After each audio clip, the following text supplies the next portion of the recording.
publik, perlu kita sosialisasikan, perlu ada ini. Tapi kalau kita lihat sepanjang jalan tadi itu mungkin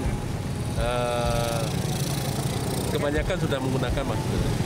Kepada warung yang melayani masyarakat jualan ataupun di ruang publik, ini dia di samping dia wajib memakai masker dan menjalankan protokol kesehatan juga yang duduk dalam itu. Nah, ini kita ada tahapan, mulai tahapannya memberi peringatan, teguran tertulis, kemudian menyegel dan sampai mencabut izin. Jadi kalau dia patuhi, berarti kita sudah kita tidak menggunakan lagi.